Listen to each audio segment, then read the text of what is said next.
네, 성경의 맥을 잡다 47번째 시간이 되겠습니다. 지난주 공부한 거 기억나시는지 모르겠습니다. 지난주에는 하박국이라는 책을 통해서 정한 때 야곱의 환란이 왜 복음인지에 대해서 함께 공부해 보았습니다. 잠깐 복습을 드리면 현재는 은혜의 시기라고 합니다. 정한 때가 되면 이때는 공의의 시기가 시작이 됩니다. 의인들은 악인에게 환난을 당하지만 하나님이 보호해 주시고 악인들은 하나님께 환난을 당해요. 그래서 다니엘서에는 이 환난의 때가 창세로부터 가장 큰 환난이라고 기록을 하고 있죠. 그래서 우리가 야곱의 환난을 공부할 때 이 말씀을 꼭 기억하라고 제가 말씀드렸습니다. 데살로니가 후서 1장 7절에 환난을 받는 너희, 즉 우리들에게는 우리와 함께 안식으로 갚아주시는 것이 하나님의 공의다. 그래서 악인들이 칠재앙을 당하지만 의인들은 보호를 받는 것이 야곱의 환난임을 배우게 되었습니다. 공의가 완전히 드러나고 의인들이 의인의 대접을 받는 때, 그러니 우리 야곱의 환난을 두려운 마음으로 기다릴 필요가 없고 기쁜 마음으로 기다려야 된다라고 말씀을 드렸습니다. 그래서 야곱의 환난은 공의의 시기이고 공의의 시기는 의인이 의인 대접받고 의인의 기도가 100% 응답되는 때라고 말씀을 드렸습니다. 제가 지난주에 시간이 없어서 잠깐 못 들은 말씀을 좀 더 첨가하고 오늘 말씀을 이어가도록 하겠습니다. 여러분, 말라기라는 책을 좀 보고 오늘 말씀 이어갈게요. 여러분, 말라기 하면 떠오르는 이미지가 뭡니까? 네, 보통 11조 내라, 헌금 내라, 뭐 이런 내용이 막 떠오르시는데, 그럼 질문해 봐야 됩니다. 그럼 왜 당시의 사람들이 11조와 헌금을 제대로 내지 않았을까요? 여러분, 말라기라는 책을 지금 좀 펴시면 좋겠습니다. 왜 당시의 사람들이 11조 헌금을 내지 않았을까요? 그래서 왜 말라기 선지자는 11조 잘 내라 라고 말을 했을까요? 사실 말라기는 11조를 안 내는 사람들을 향해 쓴 책이 아닙니다. 말라기는 11조를 잘 내라고 교육해야 하는 제사장들이 그걸 안 하니까 제사장들에게 쓴 책이 말라기입니다. 쉽게 말하면 너희 제사장들은 하나님과 언약 맺은 특별한 사람들인데 왜 백성들을 그냥 방치하냐? 제대로 교육해라 라는 의미에서 쓴 책입니다. 자, 그러면 그 당시에 제사장들이 왜 백성들에게 11조와 헌금을 잘 내라고 말을 하지 못했냐면 말라기 3장 14절에 그 대답이 기록이 되어 있습니다. 여러분, 성경책을 좀 펴주시면 좋겠습니다. 지난주와 주제가 같은 것입니다. 하박국과 똑같습니다. 3장 14절에 보면 이는 너희가 말하기를 하나님을 섬기는 것이 헛되니, 그러니까 백성들이 말을 하는 거예요. 하나님 섬기는 건 헛되다. 왜요? 만군의 여호와 앞에서 그 명령을 지키며 슬프게 행하는 것이 무엇이 유익하냐 따지는 거예요. 그 이유가 뭐냐면 15절입니다. 지금 우리는 교만한 자가 복되다 하며 악을 행하는 자가 번성하며 하나님을 시험하는 자가 화를 면한다 하노라 함이라. 그러니까 제사장들이 왜 안 그러셨냐면 이 백성들의 대답이 되게 논리적이었습니다.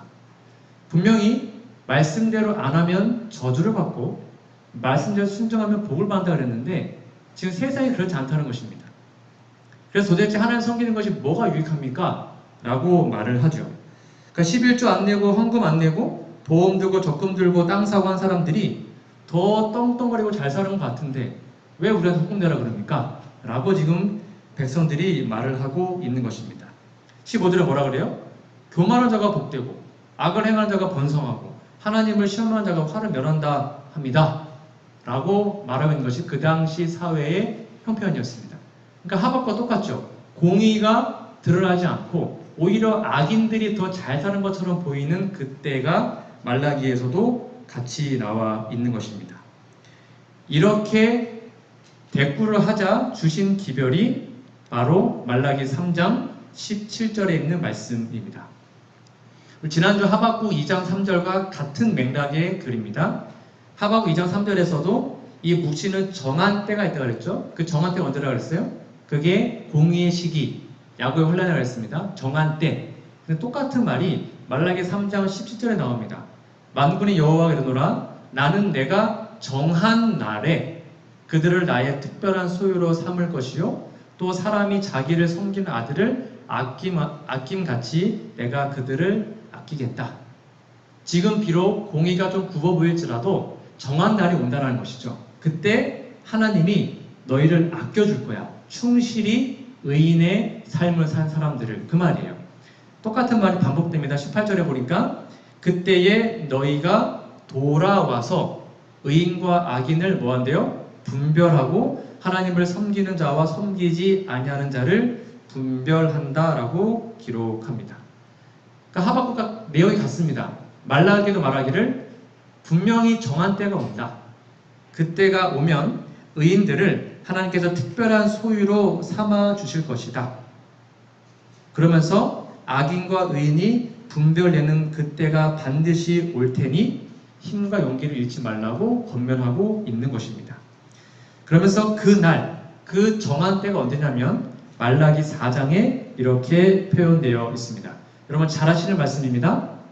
말라기 4장 1절에 3절에 보면 만군의 여호와가 이르노라 보라 용광로 불같은 날, 이것이 정한 때입니다. 공의의 시기를 말하는 거예요. 그날이 이르리니 교만한 자와 악을 행하는 자는 다 지푸라기 같을 것이라. 다 없어진다는 것입니다. 그 이르는 날, 정한 때입니다. 그들을 살라 그 뿌리와 가지를 남기지 아니할 것이로되 내 이름을 경외하는 너희에게는 공의로운 해가 떠올라서 치료하는 광선을 비추리니 너희가 나가서 외양간에서 나온 송아지 같이 뛰리라. 3절에서 같은 말 또 반복됩니다. 또 너희가 악인을 밟을 것이니 그들이 내가 정한 날에 공의의 시기죠. 너희의 발바닥 밑에 재와 같으리라. 만군의 여호와의 말이니라 라고 얘기합니다. 계속 반복됩니다. 용광로 같은 날, 악인이 지푸라기가 되는 날, 초계처럼 불타고 재가 되는 날, 이날이 다 정한 때 정한 날인데 그날이 오면 의인이 의인 대접받고 공의가 드러날 것이다 라고 지금 말을 하고 있죠. 그러면서 4장 2절에 그때에는 공의로운 해가 떠오릅니다. 즉 은혜의 날에는 그 해가 선인과 악인에게 똑같이 좋은 것으로 비추이지만 공의의 날에는 그 태양이 떠오르면 의인에게는 치료하는 광선이 되지만 악인에게는 사르는 불이 되는 것입니다. 공의가 올바로 서기 때문입니다. 그러니까 하박국과 말라기서는 핵심은 그거입니다. 이때가 반드시 온다. 지금 좀 억울할지라도, 지금 좀 의인이 좀 뭔가 좀 그렇게 느껴질지라도 걱정하지 마라. 염려하지 마라. 정한 때가 오면 반드시 공의가 드러나고 하나님이 의인을 높이신다라고 말을 하고 있습니다. 그러니까 여러분, 그날을 기다려야 합니다. 야곱의 혼란을 기다리는 겁니다. 그날이 되면 우리의 눈에 있는 눈물과 우리의 고통이 다 없어지고 의인이 의인의 대접을 받게 될 것입니다. 그런 마음으로 정한 때를 기다리시는 우리 모두가 되었으면 좋겠습니다. 오늘은 이제 시편을 넘어가 볼게요. 지금 말라기까지 구약을 한번 다 훑었습니다. 훑었는데 이거 스토리로 훑었고 이제 시가서를 좀 공부하면 구약은 다 마칠 것 같습니다. 여러분 시편을 좀 펴주시면 좋겠습니다. 여러분 성경 제 시편, 욥기, 시편, 잠언, 전도서, 아가서를 분류상 시가서 또는 지혜 문학서라고 부릅니다.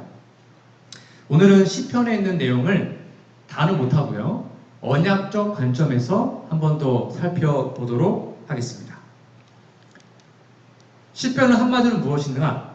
언약 백성의 시와 노래라고 생각하시면 됩니다. 즉 언약 백성들이 기쁜 일이 있고 행복한 일이 있으면 헤세드, 언약적 사랑의 하나님을 찬양하죠. 그러다가 고난을 당하면 하나님께 신원해 달라고 눈물로 호소합니다. 때로 언약을 떠나서 저주를 받으면 회개하고 하나님께로 돌아오는 회개 기도를 드리기도 합니다. 이렇게 삶 속에서 우여곡절, 그다음에 저주와 축복, 기쁨과 슬픔, 그런 것들이 다 교차되어 있는 녹아든 작품들이 쓰여진 것이 바로 시편이에요. 그 시편은 다윗이 다 쓰지 않았습니다. 다윗은 150편 중에 약 70몇 편만 썼고 모세로부터 이르기까지 약 1000년 동안 쓰여진 책이 시편이다. 그렇게 이해하시면 될 것 같습니다. 오늘은 되게 유명한, 여러분 잘 아시는 시편 23편 목자의 시를 좀 언약적 관점에서 한 번 더 복습해 보도록 하겠습니다. 여러분 목자의 시 너무나 잘 아시는 것이죠. 아마 외우신 분도 계실 거고, 여호와 나의 목자시니 그 내용입니다. 이것은 다윗이 지은 시인데요.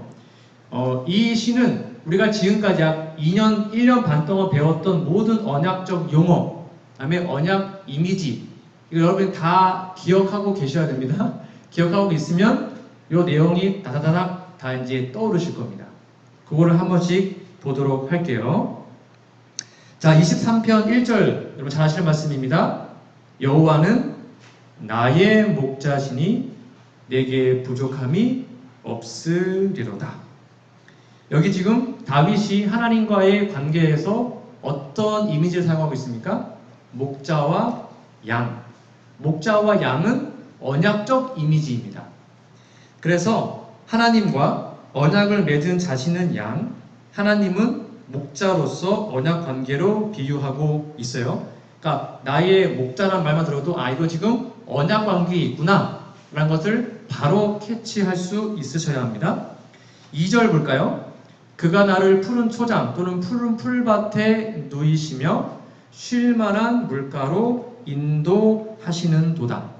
푸른 풀밭, 쉴만한 물가, 어떤 이미지죠? 이게 바로 신명기 28장에 나오는 언약에 충실했을 때에 늦은 비와 이른 비가 풍성히 내리고 물이 흘러가면서 막 식물들이 돋아나는 그런 축복의 모습을 표상하고 있습니다. 그러니까 23편 2절은 하나님과 지금 다윗이 언약에 충실한 관계에 들어가 있음을 묘사하고 있습니다. 3절 볼까요? 내 영혼을 소생시키시고 자기 이름을 위하여 의의 길로 인도하시는 도다.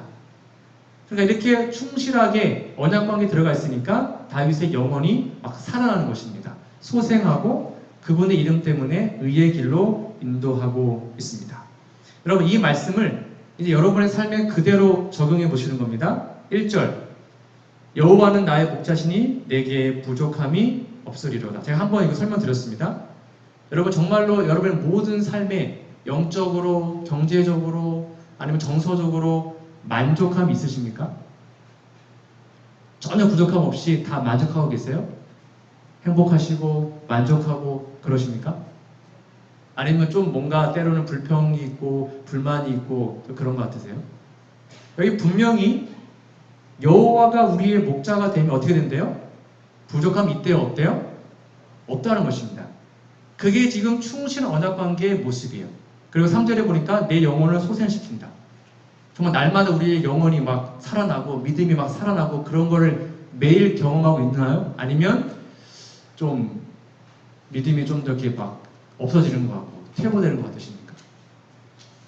그대로 여러분 삶에 적용을 해 보셔야 됩니다.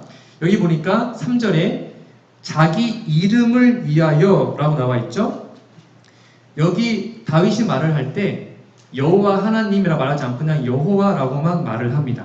그러면 잘 기억하세요. 여호와는 언약을 맺을 때 공적으로 쓰이는 하나님의 유일한 이름입니다.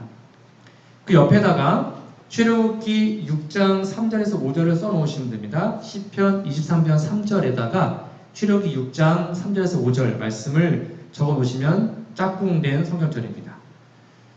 내가 아브라함과 이삭과 야곱에게 전능의 하나님으로 나타났으나 나의 이름을 여호와로는 그들에게 알리지 아니하였고 가나안 땅 곧 그들이 거류하는 땅을 그들에게 주기로 그들과 언약하였더니 여호와 이름이 나오니까 언약이 나오네요. 5절 이제 애굽 사람이 종으로 삼은 이스라엘 자손의 신음소리를 내가 듣고 나의 언약을 기억하리로다. 하노라. 그러니까 그분의 이름 여호와는 언약에 충실한 하나님을 나타냅니다. 언약은 하나님께서 자신의 생명을 걸고 지키시는 겁니다. 그러니까 다윗은 전혀 두려워하거나 무서워할 게 없었습니다. 왜요? 자신의 목숨을 걸고 언약주께서 자신을 보호할 것을 진심으로 믿었기 때문이에요. 그래서 다윗은 부족함이 없는 만족한 삶을 살고 있었습니다. 자, 그러면 여기 의의 길로 인도한다 그랬죠? 다시 한번 볼까요? 4절 보실까요? 내가 사망의 음침한 골짜기로 다닐지라도 해를 두려워하지 않을 것은 주께서 나와 함께 하심이라. 주의 지팡이와 막대기가 나를 안위하시나이다 라고 얘기합니다. 주께서 나와 함께 한다. 이것은 바로 임마누엘 하나님, 언제나 함께 하시는 언약주 하나님을 표상하고 있습니다. 근데 그 언약주 하나님께서 언제나 함께 하냐면 4절입니다. 사망의 음침한 골짜기. 그것이 좋은 길일 수도 있어요. 아니면 나쁜 길일 수도 있습니다. 생명의 위협을 받는 길일 수도 있어요. 근데 그러한 길로 다닐지라도 두려워하지 않는데요. 절대로 다윗은. 왜요? 하나님께서 함께 하시니까. 그것이 바로 다윗의 언약적 모습이었습니다. 그리고 그것에 대한 극치가 5절입니다. 주께서 내 원수의 목전에서, 이거 좀 이상하지 않습니까? 원수의 목전에서 내게 상을 차려주시고 기름을 내 머리에 부으셨으니 내 잔이 넘치나이다. 지금 이거는 전쟁 이미지와 언약 이미지를 절묘하게 섞어놓고 있습니다. 우리 다 방패 언약 다 배우셨죠? 지금 원수의 목전, 쉽게 말하면 지금 전쟁 중입니다. 다윗이요. 지금 원수가 자신의 앞에 있습니다. 근데 원수가 앞에 있는데 하나님 뭐라 그러는 거예요? 밥상을 차려놓은 다음에 이거 먹어 라고 말하고 있습니다. 이게 무슨 의미일까요? 지금 자신 앞에 원수와 싸워야 합니다. 저 앞에 곰이 있고 사자가 있고 표범이 있고 적군들이 막 즐비합니다. 그런데 하나님 뭐라 그러는 거예요? 걱정하지 말고 밥 먹어 이렇게 얘기합니다. 그 말은 뭡니까? 너는 밥 먹고 쉬고 있으면 누가 싸우겠다는 거예요? 하나님이 언약주가 내가 대신 다 싸워줄 거야. 걱정하지 말고 밥 먹고 쉬어라 라고 지금 말을 하고 있습니다. 그래서 원수의 목전이지만 다윗은 두려워하지 않고 거기서 먹고 마시고 하고 있는 거예요. 그 다음에 기름이 있잖아요. 머리에 기름을 부어줬다 또는 발라줬다라고 얘기하는데, 물론 기름은 상처난 곳에 발라서 치유의 목적도 있지만 누가복음 7장에 보면 잔치집에 초청받아 오면 주인이 손님의 머리에 기름을 발라줍니다. 여기 누가복음 7장에 보면 여러분 막달라 마리아가 예수님의 머리에 향유를 붓고 발에 향유를 붓고 머리카락으로 닦은 사건 아시죠? 그때 이렇게 나와 있습니다. 너는 내게 입맞추지 아니하였으되 그 잔치를 배설한 시몬한테 하는 말입니다. 그는 내가 들어올 때로부터 내 발에 입맞추기를 그치지 아니하였으며 46절 너는 내 머리에 감람유도 붓지 아니하였으되 그는 향유를 내 발에 부었느니라. 그러니까 원래는 손님이 오면 주인이 머리에 기름을 발라주는 게 그 당시 풍습이었습니다. 잔치를 할 때. 근데 이 시몬은 그걸 안 한 것입니다. 그래서 지금 막달라 마리아가 그걸 하고 있었죠. 이 부분을 우리 만나 주석은 이렇게 말하고 있습니다. 머리에 기름을 붓는 행위는 존경하는 손님에게만 특별히 행하는 것이 아니다. 뜨거운 태양 밑에서 걸어다닌 사람의 머리에 기름을 붓는 것은 당연한 예의였다라고 얘기합니다. 그러니까 목자의 시에서 목자가 머리에 기름을 발라주는 것은 지금 잔치를 말하는 것입니다. 언약 잔치를 표상하고 있습니다. 언약 잔치에는 뭘 먹는다고 그랬죠? 떡과 포도즙을 먹는다고 이미 말씀을 드렸습니다. 그러니까 하나님께서 원수의 목전이지만 언약 잔치에 다윗을 초청하시고 머리에 기름을 발라서 환영해 주시고 다윗이 열심히 쉬면서 먹고 있으면 언약주 하나님이 모든 적군들을 다 물리쳐주는 장면이 시편 23편에 기록이 되어 있어요. 그렇게 놀라운 사랑을 경험하게 되니까 다윗이 뭐라 그럽니까? 5절에 보십시오. 기름을 내 머리에 부으셨으니 내 잔이 넘치나이다. 기쁨의 잔, 행복의 잔이 넘치는 것입니다. 두려워할 게 없어요. 누가 뭐라 그래도 언약주가 다 해결해 주시니까. 그래서 6절에 이렇게 얘기하는 겁니다. 내 평생의 선하심과 인자하심이, 이것이 헤세드입니다. 언약을 배울 때 이미 다 강의했습니다. 헤세드는 언약적 사랑의 하나님, 거기에 대한 가장 중요한 단어가 헤세드라 그랬습니다. 그 인자하심이 정녕 반드시 나를 따르리니 내가 여호와의 집에 영원히 거하리로다. 다윗이 가는 곳마다 뭐가 따라온다는 거예요? 헤세드, 하나님의 언약적 사랑이 따라다닌대요. 그래서 여호와의 집에 영원히 살겠다라고 얘기합니다. 여기 여호와의 집이 나옵니다. 언약을 배울 때 집은 건축 이미지로 제가 여러 번 강의를 했습니다. 이 집은 하나님의 나라로 여러분 이해하시면 됩니다. 집은 하나님의 나라로 바꿔도 됩니다. 결국 시편 23편은 언약의 깊은 사랑을 깨닫고 하나님 나라를 간절히 사모하는 다윗의 언약적 시라고 이해하시면 되겠습니다. 정말 명시입니다. 이렇게 다윗은 온통 생각이 언약에 몰두된 사람이었습니다. 좀 더 심하게 얘기하면 언약에 미친 사람이었습니다. 오직 언약밖에 모르는 사람이 다윗이었어요. 그래서 하나님은 다윗이 너 내 마음에 맞는 사람이다.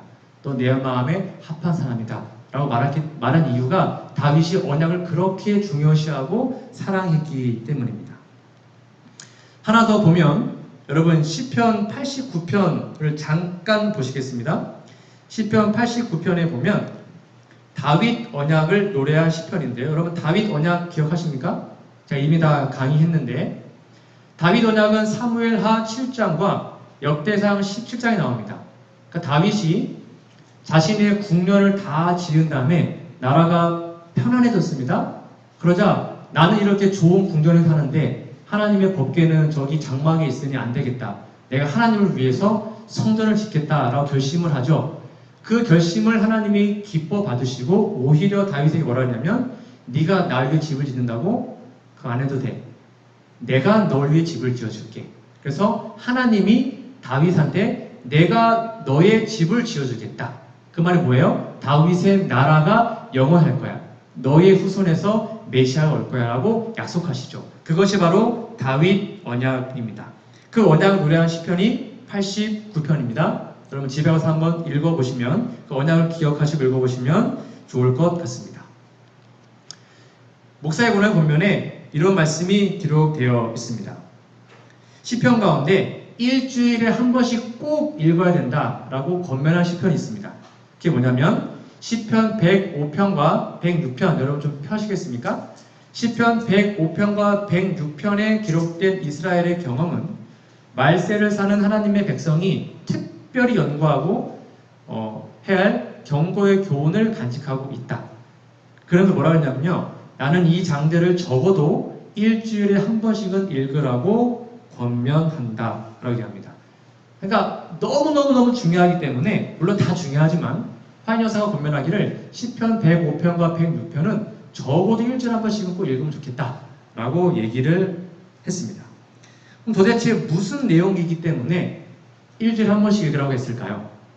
자, 시편 105편 1절을 좀 여러분 성경을 직접 찾아보실까요? 105편 1절에 보면 여호와께 감사하고 그의 이름을 불러 아뢰며 그가 하는 일을 만민 중에 알게 할지어다. 그러니까 105편과 106편에 나와 있는 하나님의 놀라운 일을 만민 중에 다 알 수 있도록 막 얘기하라는 거예요. 그만큼 중요하다고 지금 얘기하고 있습니다. 그 내용이 뭐냐면 다 할 수는 없어서 8절부터 볼게요. 시편 105편 8절입니다. 여러분 다 찾으셨죠? 그는 그 언약 곧 천대에 걸쳐 명령하신 말씀을 영원히 기억하셨으니 여러분 기억하십니까? 십계명에서 하나님의 말씀을 잘 지키면 몇 대까지요? 천대까지 은혜를 베푼다 그랬죠. 그게 하나님의 언약적 사랑의 표현이거든요. 그러니까 영원토록 그 언약을 끊지 않고 이어간다는 것입니다. 9절 볼까요? 이것은 아브라함과 맺은 언약이고요.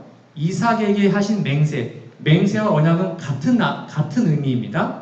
야곱에게 세우신 율례 같은 말입니다. 곧 이스라엘에게 하신 영원한 언약이라. 그 유명한 언약의 3대 아브라함과 이삭과 야곱과 맺은 그 영원한 언약을 내가 무슨 일이 있어도 지킬 거다 라고 말하는 것이 시편 105편과 106편의 핵심 내용입니다.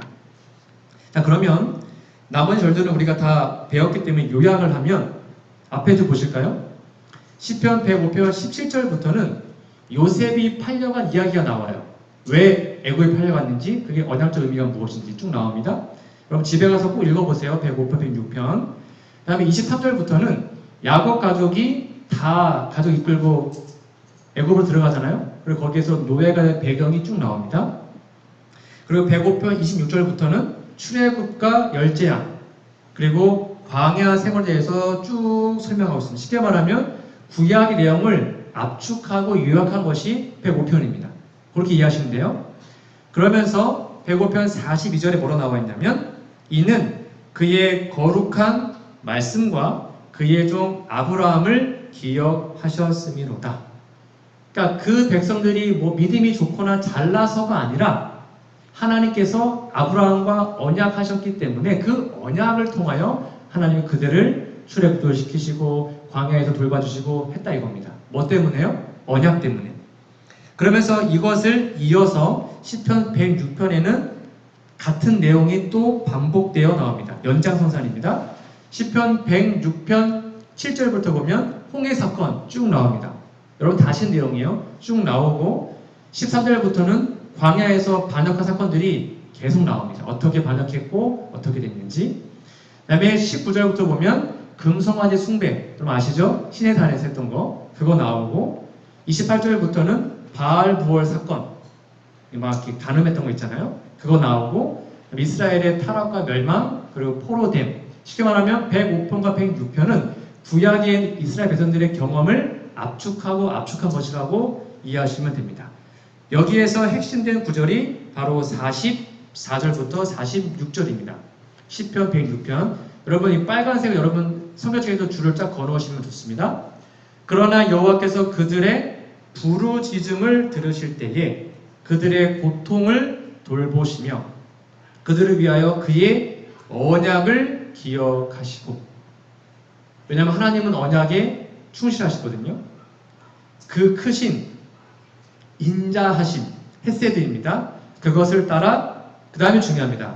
뜻을 돌이키사 그들을 사로잡은 모든 자에게서 긍휼히 여김을 받게 하셨도다라고 얘기합니다. 이게 105편, 106편의 결론입니다. 제가 지금까지 여러 번 반복했습니다. 무슨 말이냐면 이스라엘 백성들의 경험은 뭐냐면 한마디로 끊임없는 배도와 실패였습니다. 언약 백성들이 충실히 행한 적이 거의 없었습니다. 계속 불평하고 불만하고 배도하고 반역하고 그랬단 말이에요. 계속 그들은 언약을 무시하고 언약에서 떠나갔습니다. 인간의 나약함, 연약함이죠. 그럼에도 불구하고 누가 충실하셨다고요? 하나님께서 충실하셔서 하나님이 언약을 기억하시고 하나님이 언약에 신실하시기 때문에 날마다 그 뜻을 돌이키시고 그들을 살리시고 보호하시고 끝까지 그들에게 구원을 허락했다는 것이 핵심입니다. 우리는 맨날 언약을 배반한단 말이에요. 근데 하나님이 언약에 신실하시다고요. 그거를 진심으로 믿는 게 언약을 믿는 거의 핵심입니다. 날 믿는 게 아니라 언약주의 신실하심을 믿는 것입니다. 마지막으로 하나만 더 보고 시편은 좀 정리해 볼까 합니다. 여러분 이제 시편 119편을 좀 가볼까요? 성경의 정 가운데를 피면 시편이 나옵니다. 시편이 정 가운데에 있는 겁니다. 그래서 시편은 성경의 심장이라고도 합니다. 근데 그 시편에서도 또 가운데가 있다면 바로 119편입니다. 119 그렇게 이해하시면 됩니다. 영혼이 답답하고 힘들 때 어려움 당하면 우리가 119 부르잖아요. 그것처럼 119, 119편 내 영혼의 화제 진압, 이렇게 이해하시면 되겠습니다. 시편 119편은 히브리어 알파벳이 있는데 우리로 말하면요, 기역, 니은, 디귿, 리을 말하는 거예요. 히브리어도 알파벳이 있습니다. 그 알파벳이 22개예요. 근데 그 22개의 각 알파벳의 첫 글자를 맞춘 시가 시편 119편입니다. 쉽게 말하면 기역으로 시작되는 절이 8절 반복, 니은으로 시작되는 절이 8절 반복. 그래서 22 곱하기 8 하면 176. 그래서 시편은 176절까지 있습니다. 여러분, 시편 119편은 정말로 은혜로운 시인데 이거는 언약에 완전히 사로잡힌 사람이 아니면 쓸 수 없는 정말로 대단한 시입니다. 119편 누가 썼냐면 바로 다윗이 썼습니다. 아까 말한 것처럼 여기 몇 가지 규칙이 있다고 그랬죠? 쉽게 말하면 요겁니다. 제가 예를 들어 본 겁니다. 한국말로 번역이 안 되기 때문에 예를 들어 보면 이렇게 쓰여진 겁니다. 시편은. 보세요. 1절, 이거 그냥 만든 겁니다. 가정의 주의 말씀 있는 사람은 복이 있으며. 가로 시작했잖아요. 그럼 2절도 또 가로 시작하는 거예요. 가난해도 주의 계명을 순종하는 자 되게 하소서. 3절도 또 가로 시작합니다. 가문을 따라 주의 율법을 상하는 자 되게 하소서. 이건 그냥 만든 거예요. 4절, 가혹한 시련이 와도 주의 증거를 따르리이다. 5절, 가는 길에 오는 길에 주의 규례를 높이리이다. 6절, 가장 아름다운 노래로 주의 율례를 찬양하여라. 7절, 가고 싶은 하늘나라 주의 계명 따라 가오리다. 8절, 가자 주의 말씀 들고 온 세상 끝까지. 이렇게 딱 되어 있다가 그 다음에 9절부터는 나로 시작하는 겁니다. 나, 내, 뭐 이렇게 쭉쭉쭉. 그 다음에 또 그 다음부터는 다로. 이렇게 해가지고 22개의 알파벳이 8절씩 반복되는 것입니다. 이해가시죠? 그렇게 해서 176절이 기록이 되어 있습니다. 그리고 모든 말씀에는 말씀, 계명, 율법, 증거, 규례, 언약의 표현들이 약간씩 바뀌어서 기록이 되어 있습니다. 그러니까 다윗은 이걸 그냥 심심해서 쓴 것이 아니고 쓰다 보니 길어진 것이 아니라 완벽한 운구가 맞게 규칙적으로 아주 멋있게 이 시편을 쓴 거예요. 그래서 뭐 외우면 더 좋고요. 이 119편을 자주 읽으시면 정말로 은혜가 되는 구절들이 많이 있습니다. 언약의 진수라고 할 수 있습니다. 자, 그러면 제가 119편에서 몇 절만 소개하고 오늘 말씀을 정리하겠습니다. 여러분 잘 아시는 말씀이 여러 번 나올 겁니다. 119편 1절, 2절, 행위 완전하여 여호와의 법에 행하는 자가 복이 있으며. 이 복은 시편 1편에 나오는 복 있는 사람은 그 복이에요. 복은 오로지 하나님의 말씀에 심취되어서 구원받은 상태를 말합니다. 2절, 여호와의 증거를 지키고 전심으로 여호와를 구하는 자가 복이 있도다. 뒤집어 얘기하면 우리가 전심으로 여호와를 구하지 않으면 복이 있을 수 없다는 것입니다. 이 말씀을 여러분 삶에 그대로 적용해 보십시오. 몇 개만 더 소개해 드릴게요. 청년이 무엇으로 그 행실을 깨끗게 하리이까? 주의 말씀을 따라 삼갈 것이니이다. 그러니까 말씀이 마음속에 가득 차면 되게 양심이 예민해지기 때문에 내가 무엇이 죄인지 아닌지를 분별할 수 있게 되는 것입니다. 119편 10절, 내가 전심으로 주를 찾았사오니 주의 계명에서 떠나지 말게 하소서. 우리 정말 전심으로 하나님을 찾고 있는지 살펴봐야 됩니다. 119편 11절, 내가 주께 범죄치 아니하려 하여 주의 말씀을 내 마음에 두었나이다. 정말로 하나님의 말씀을 마음에 가득 담고 있는지요? 14절입니다. 내가 모든 재물을 즐거움 같이 주의 증거의 도를 즐거워하였나이다. 월급 받으면 기분 좋잖아요? 돈 벌면 기분 좋잖아요? 그것처럼 하나님의 말씀을 받으면 그만큼 행복하고 즐거운지 우리 좀 고민해 봐야 합니다. 119편 49절 좀 넘어갈게요. 주의 종에게 하신 말씀을 기억하소서. 주께서 나로 소망이 있게 하셨나이다. 이 말씀은 나의 곤란 중에 위로라. 주의 말씀이 나를 살리셨음이로다. 내가 힘들고 어려울 때, 곤란할 때 하나님의 말씀을 딱 읽고 묵상하면 마음의 위로가 다 되었는지, 우리가 지금 경험하고 있는지, 다윗이 이걸 다 경험한 것입니다. 119편 97절, 이거 좀 같이 읽어볼까요? 내가 주의 법을, 시작. 내가 주의 법을 어찌 그리 사랑하는지요, 내가 그것을 종일 묵상하나이다. 여러분 정말 이런 경험을 하고 계십니까? 하나님의 말씀을 하루 종일 묵상하는 경험. 그것이 구원받은 사람의 경험입니다. 그것이 다윗처럼 언약에 미친 사람들의 경험입니다. 그것을 의인이라고 합니다. 119편 103절, 주의 말씀의 맛이 내게 어찌 그리 단지요, 내 입에 꿀보다 더하니라. 정말로 꿀보다 더 단 말씀을 읽을 때 그런 경험을 우리가 하고 있는지, 그거 하지 않으면 우리는 언약을 지금 하고 있는 것이 아닌 것입니다. 119편 105절, 이거 잘 아시는 말씀이죠? 주의 말씀은 내 발의 등이요 내 길의 빛이니이다. 좀 여러분의 인생의 모든 길을 하나님의 말씀을 기준으로 가고 있는지요? 119편 131절, 내가 주의 계명을 사모함으로 입을 열고 헐떡였나이다. 우리가 한 1분, 2분만 숨 차보면 죽을 것 같잖아요? 그러다가 숨 따시면 하고 막 숨을 쉬지 않습니까?